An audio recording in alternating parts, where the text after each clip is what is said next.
اللہ جل مجدہ نے جتنی چیزیں بھی فرض فرمائی اور جتنی چیزوں کا حکم فرمایا، ان میں سے ہر ایک کا کوئی نہ کوئی مقصد ہے، کوئی نہ کوئی پھل ہے۔ جیسے ہر پودے کا کوئی مقصد ہوتا ہے۔ مثلا ایک پودا ہے، وہ مالٹے کا بوٹا ہے، تو وہ مالٹا اس کا پھل ہے، جو وہ نہیں لگتا تو وہ پودا بیکار ہو جاتا ہے۔ اسی طرح آم کا درخت ہے، اس کا اختتام اور اس کا جو ثمرہ جو ہے وہ اس کا پھل ہے، اگر وہ نہ آئے تو سمجھا جاتا ہے کہ یہ نہیں۔ اسی طرح جو ہے گندم ہے، کوئی بھی چیز لگائی جاتی ہے تو اس کا مقصد ہوتا ہے۔ مثلا ایک درخت ہے، چلو وہ پھل کے لیے نہیں لیکن سائے کے لیے لگایا گیا ہے، بھئی گھر میں سایہ کرے، بندوں کو سایہ کرے، تو سایہ نہیں کرتا تو اس کو کاٹ دیتے ہیں یا اس کا مقصد ختم ہو جاتا ہے۔ اسی طرح بندے کو غور کرنا چاہیے کہ مجھے جتنے حکم دیے گئے، اللہ جل مجدہ نے جو احکامات، خاص طور پر جو فرائض اور واجبات اور اوامر عطا فرمائے، ان میں سے ہر ایک کا کوئی نہ کوئی ثمرہ، کوئی نہ کوئی پھل ہے۔ ان میں سے مثال لے لیتے ہیں، ایک ہے نماز۔ تو نماز جو ہے یہ ایک عمل ہے، ایک عبادت ہے اور ایک عظیم عبادت ہے۔ اس سے پہلے بندہ وضو بھی کرتا ہے، اس سے پہلے غسل بھی ہے، اس سے کپڑے بھی پاک ہیں، سارا کچھ۔ لیکن سوال یہ ہے کہ اگر ڈھونڈنا ہو کہ پھل کیا ہے اس کا، پھل جو ہے وہ ہمیشہ درخت ہو یا پودا ہو، پہلے وہ پودا بنتا ہے، پتے آتے ہیں، تنا بنتا ہے، پھر جو ہے پھول یا کوئی چیز، اس کے بعد آخر پر ہمیشہ جو ہے وہ پھل آتا ہے۔ آخری مرحلہ درخت کا یا پودے کا وہ پھل ہوتا ہے، فروٹ ہوتا ہے اس کا۔ تو اب نماز جو ہے یہ شروع سے پہلے وضو کیا گیا، غسل کیا گیا، کپڑے پاک کیے گئے، مسجد میں آیا گیا، پھر جی تکبیر سے شروع ہوئی، اس پر سورۃ فاتحہ، پھر آگے قرآن مجید کی تلاوت، پھر رکوع، پھر جی قومہ، پھر سجدہ، تشہد۔ تو یہ ڈھونڈنا ہو کہ پھل کیا ہے اس کا، وہ اس سے پتہ چلے گا کہ آخر میں پھر اس کے کیا ہے سب سے۔ تو آخر میں اس میں سلام ہے، السلام علیکم ورحمۃ اللہ، السلام علیکم ورحمۃ اللہ۔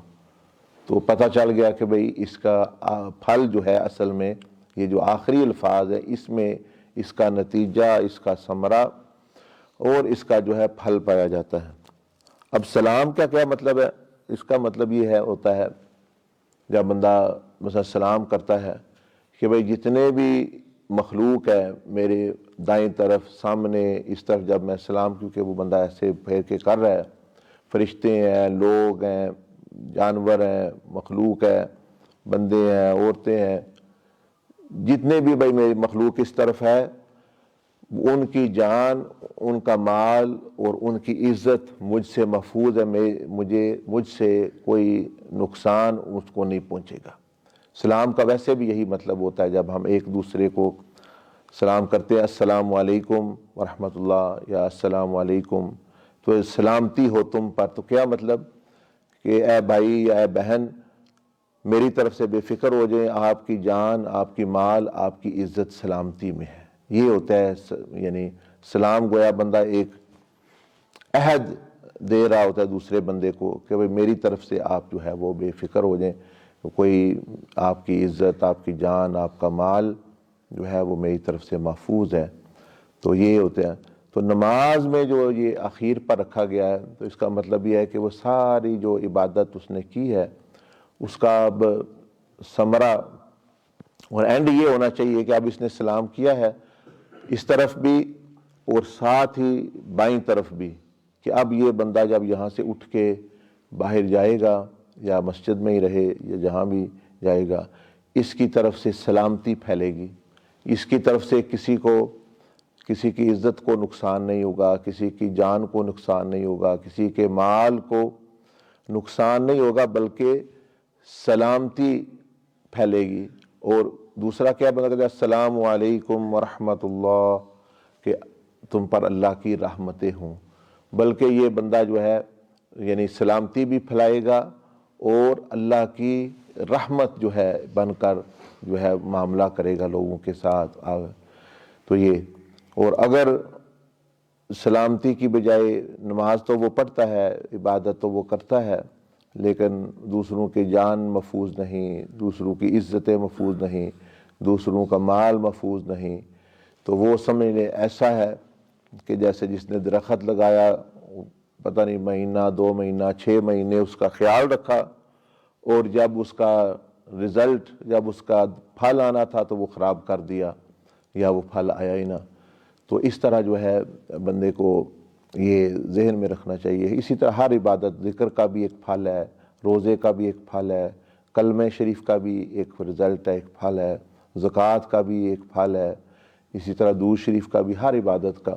بہرحال ابھی مثال کے طور پر آپ نے نماز کا پھل سن لیا، اس سے پھر بندے کو پتہ چلتا ہے کہ میری جو نماز ہے یہ قبولیت کو بھی پہنچ رہی ہے، بھائی اس کا رزلٹ مل رہا ہے یا نہیں جو ہے۔ اللہ جل وعلا مجھے بھی آپ کو صحیح طریقے سے عمل اور ہر جو عبادت اور ہر جو حکم اللہ پاک نے دیا ہے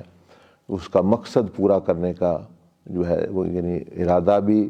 کرنے کی توفیق عطا فرمائے، اور اس کو پورا کرنے کی، جاننے کی بھی کہ بھئی اس کا کیا، اس سے پھر جو ہے انشاءاللہ خیر پھیلتی ہے۔ جزاکم اللہ۔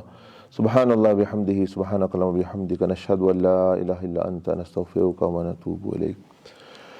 ابھی تھوڑی دیر کے لیے مسنون اذکار یعنی نبی علیہ الصلوۃ والسلام کے وہ بتائے ہوئے حفاظت کے اذکار جو ہیں اور دعائیں پڑھ لیں، تاکہ سارا دن جو ہے مختلف مصیبتوں اور بیماریوں اور مختلف حادثات سے بندہ محفوظ رہے۔ جی ماشاء اللہ۔ استغفر اللہ العظیم۔